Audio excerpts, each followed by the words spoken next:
start their day with waking him up, getting his meds, doing his first feeding, and his shower. And then he's chilling for the rest of the day. They'll bring him out to watch TV until he's ready to get back in the bed. And then there are long gaps because he doesn't really require much. So it's fairly simple caring for him. The biggest concern is the care and well-being of that RN and CNA. And we've paid recruiters and staffing companies and still absolutely nothing. And sometimes you'll get resumes submitted, but then they don't show up for the interview.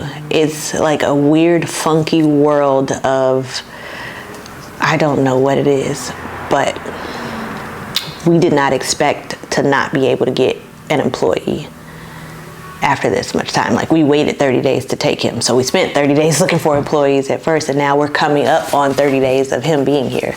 So that's our biggest challenge. The patient, he's great. He's either smiling, and if he's not happy, there's a frown on his face, but you can fix it with a diaper change or, whatever you need. But the staffing issue is a huge headache. So if you know an LPN or a CNA looking for a job, we need them badly. Hi, my name is Eva. I have a medical background since high school, graduated with a CNA, took care of my loved ones, and so on. I'm a mother of two. I got a phone call one day from Antoinette randomly, was like, oh, I have an idea. And I'm like, okay, Antoinette, what's the idea? She was like, you should move here. I'm thinking about opening up a group home, et cetera, et cetera. So I was like, okay, Antoinette, no problem. Then I never got back with her. We kept stalling. And until one day I'm like, okay, let me give her a call back. Gave her a call back, came and did a tour, and then I was like, okay, I think I'm ready to make this move. It's been a year. Me and my two kids moved, and it's been great, like, ever since. So everything was a process, a learning process, finding jobs and getting the kids adapted and stuff like that. What was your first initial thought when she came to you with the idea? Like, what was the hesitation for you? It was a shocking because she doesn't really deal with medical. So I'm like, is she for real or not? Because she doesn't have any medical background. She's into, business marketing and, purchasing homes and stuff like that. So then that's what made me hesitate a little bit. I came and visit, did a tour. So she showed me, she was like, hey, this is where you'll be staying. This is my game plan. This is the idea. So I'm like, okay, seeing the building and everything, and her game plan, I'm like, okay, let me go ahead and take this try. And that's what made me pack up and leave. What's something that surprised you or scared you now being that you're 30 days into this? What's something that oh, damn, I wasn't prepared for this? Or give me an example of something that might have came across in these past 30 days.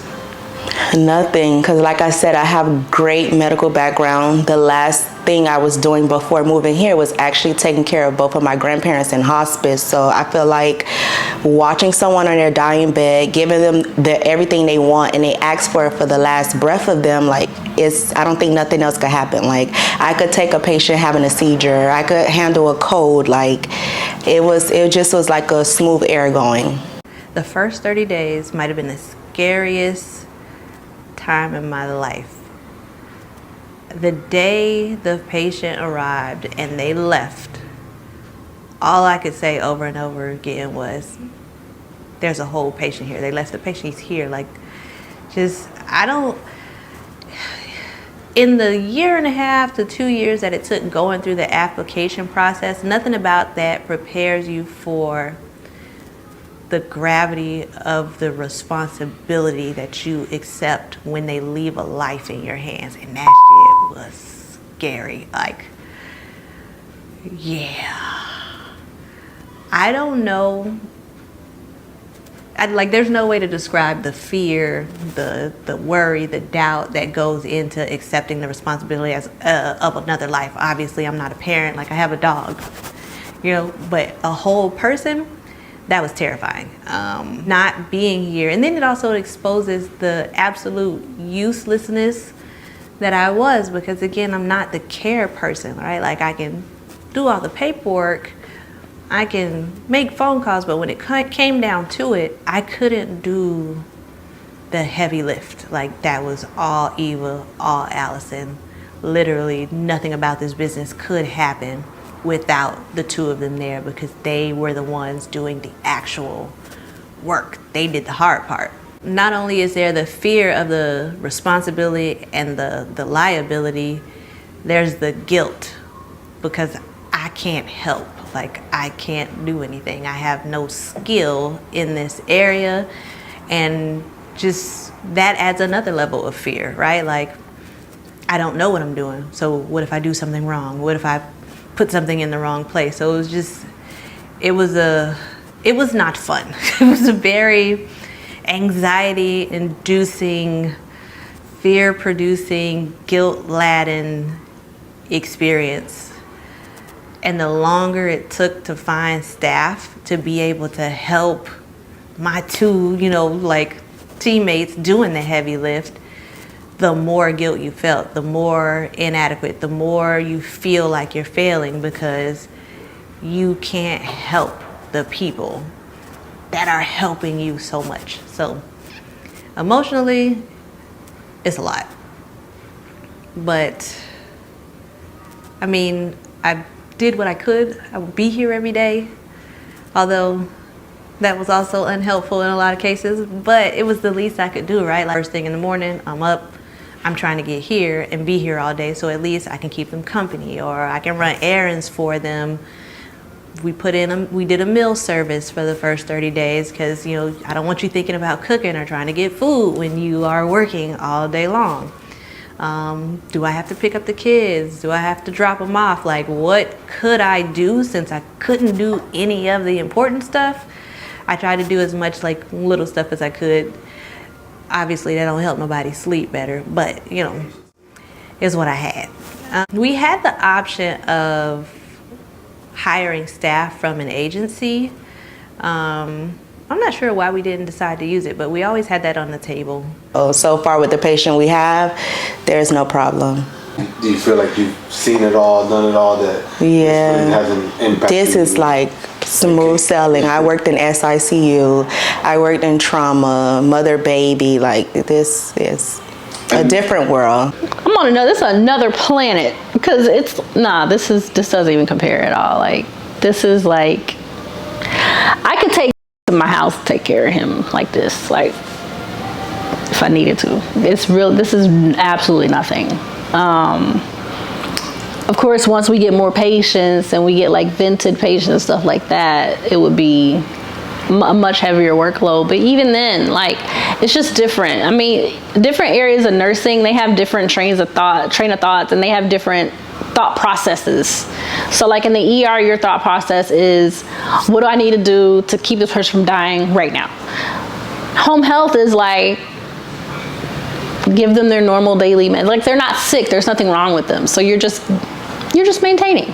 And it's just, the thought process is just a lot less stressful. You're not like worrying about them deteriorating in the next couple hours or next hour. You're not worrying about them like, just circling the drain on you. That's not something that's you're worrying about. And you're not worrying about what's the next disaster that's about to roll in the door. You're not, so your stress level is way, way down. Like, you're chilling.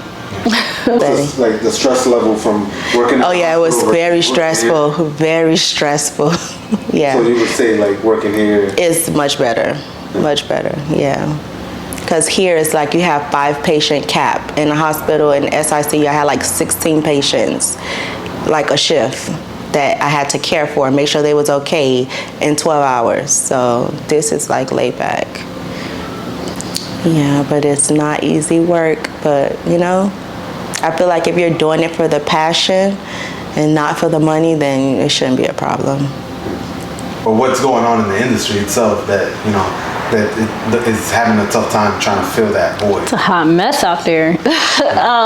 So like COVID wiped out a lot of people, either through illness itself or just being fed up. Like, there were so many nurses that left the profession altogether. First of all, there was a huge nursing shortage before COVID. They were already predicting a huge nursing shortage before COVID even happened. COVID just accelerated it because everybody, I mean, once COVID happened, people started to realize like, oh, this is what y'all think of us. Oh, this is how y'all feel about us. And they just really, either they're traveling, which is, you know, gets them more money and just better benefits and less commitment, which is what a lot of nurses are liking, because the hospital can be, when you commit to the hospital, they tend to take advantage of that. So travel tends to be a better option. So a lot of nurses are traveling.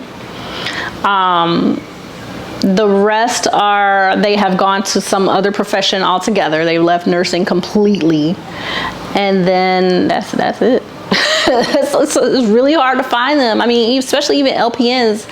LPNs are hard to find anyway, because it's kind of weird. Like I remember being in the hospital in like 2013, 14, or 2014, 15, 16, working in the ER. We had LPNs, and then I had my kid and went on maternity leave and came back, and all the LPNs were gone. So it's like they phased out LPNs from the hospitals. So really the only time you find them is like in nursing homes and home health care agencies and like skilled nursing facilities and stuff like that. But man, they're like hard to find. And I think a lot of them just, the travel rates are so competitive that it's just like, they don't want to come here and work for a little $25 an hour when they could be making $40 an hour plus benefits. What would be some of the like incentives that you feel that they would need? I don't know. I feel like honestly, once people get here, I think it's just getting here and knowing what it's like. Like I even said, what if we do like start putting social media posts of me like chilling on the couch, like this could be you, like this could be you making money, you know, chilling on the couch, because that's what it is. There's a lot of downtime, especially with there's a lot of downtime. He doesn't require a lot of hands-on care throughout the day, so like most of the day you are chilling. You can catch them on your shows. Looking into the future, once you get fully staffed and there's more support in here, how can this provide a better work-life balance and give like the RN and the LPNs control for their time freedom? Like how's that? So for me personally, it's going to help a lot, because then I'll be able to just be DON. I'll be able to be the director of nursing. I won't necessarily have to be doing bedside patient care. I'll be more focused on the background stuff, making sure meds are up to date, making sure all the paperwork, the NARC counts are good, providing oversight for the staff. Staff here, as they work, I mean, we're pretty flexible. So, okay, so I'll tell you a story. This is gonna be the Antoinette surprise. So what surprised me, and it surprised and scared me, and it really messed me up for like a couple days. So, one thing was, what really surprised me, Antoinette, I love that girl, but she was, when she would say, like, as we were doing all this, as we were starting all this, you know, she would say, you know, she wants to do the group home thing, but no, I'm not going to touch a patient. I'm never going to touch a patient. Like, I'm not into that. I'm not doing that. I just want to be on the business side. Okay, fine. You know, I took that to mean that, like, you know, don't expect her to, like, you know, help change a diaper or anything, but, you know, she could touch a patient, right? Okay. So one day, you know, Antoinette sitting here, it was just she and I sitting here in his wheelchair, and I needed to give some meds. And so I gave his meds, and one of the meds was a suppository. And I was just like, hey, can you just hold him like this so I can do the suppository? And Antoinette was like, nope, I'm not gonna do it. And I'm like, no, seriously, I need you to come help me with it. Just hold him so I can do the suppository. Like, and I know how to do the suppository without anybody saying anything. I can just reach in that direction. I just need you to hold him to the side because he's in his wheelchair. I had to kind of create the analogy, like, imagine you went into the hospital and you just plopped yourself down at the nurse's station, right? And then everything the nurses were doing, you're like, hey, what's this? What's that? What are you doing? How come that? Da-da-da. That doesn't look right. Da-da-da. You know? And then, so you did all that. And then when the nurse was like, hey, can you just give me a quick hand? You're like, nope, can't do it. Touching the patient. I was like, the nurses would pick you up and carry you out the door and throw you out Lindsay Jeff style. Like, girl, you just do not do that. Like, you do not find yourself in a patient care area and not be ready to offer some help if needed. Otherwise, you're going to get screamed out of the patient care area. She was really taken aback, and I was really taken aback. And I think it was something where we were just coming from two different worlds. We were coming to this place from two different worlds. I'm not a people person. Yeah. I'm not with, hugs or touchy-feely. I don't get massages. Like, anything that involves unnecessary physical contact, I just feel is unnecessary. Blame my mama. It's what it is. It was something that we really had to have a come to Jesus about. So we came to an understanding, because I felt like her not being able to touch a patient equaled her not caring about them. And just giving her that time and that grace and listening to what she has to say about how she, kind of why she has that issue and where the background of where that comes from, and the fact that it's not coming from a place of not caring. With this patient population, it was not about touch. It's more so about the assumptions that you make about them, like being sad for them, feeling like because they're in the situation that they're in, they must be in pain or they are unhappy. Yeah, I think I've always kept a barrier between myself and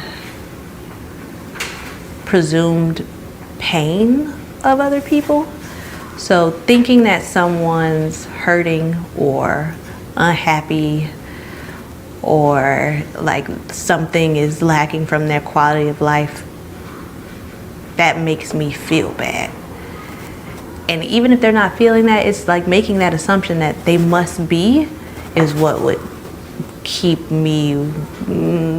make me keep my distance. Just not wanting to feel the assumed pain that they must be. Over worrying about what they might be feeling or what the experience is like for them. So it's not fear, it's just like an overwhelming sadness, and wanting to avoid that was why I would always be like, okay, yeah, here's my line, this is what I'm not gonna do.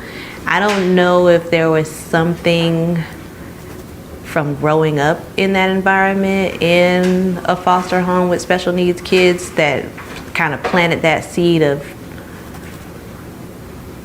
the sadness or the painfulness that might come with it, hearing all those different stories that made me be like, all right, yeah, wall here, not crossing it.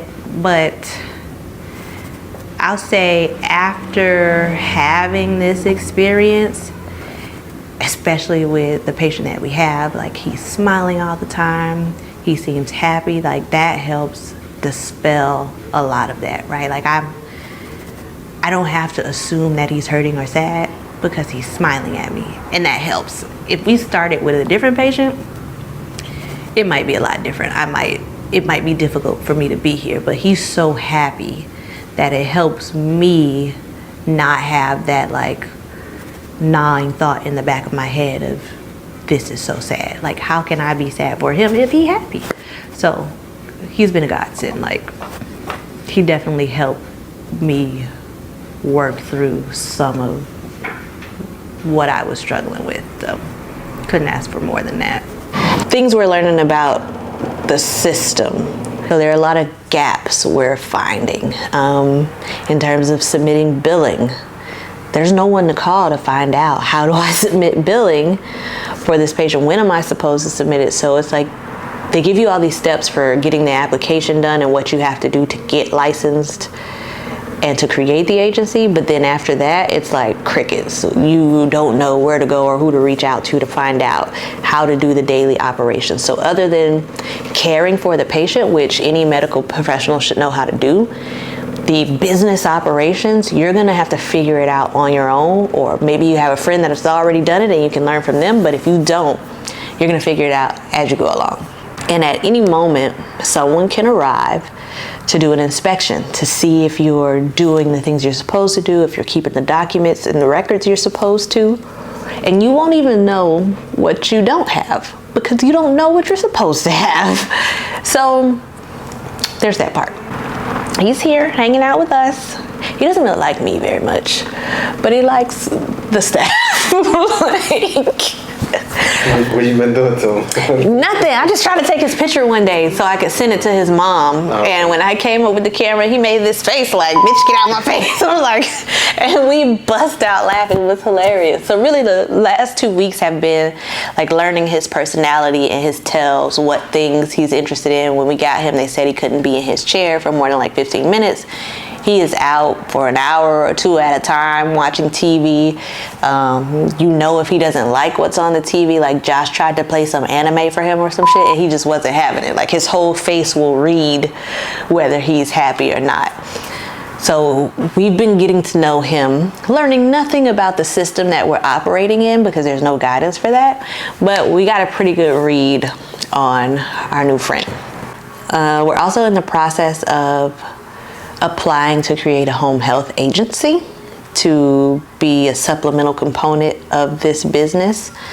And just in that, I've reached out to other people with agencies, consultants, trying to make as many connections as possible so that we can learn what we're doing. So if you're not comfortable with figuring it out as you go along, don't do this because no one's going to tell you. But if you're okay with that and you accept that it's going to take a while, and oh, by the way, I'm submitting billing, but maybe we won't ever receive any compensation for the first 3 to 4 months, like it's all of that. So interesting 2 weeks, but not terrible.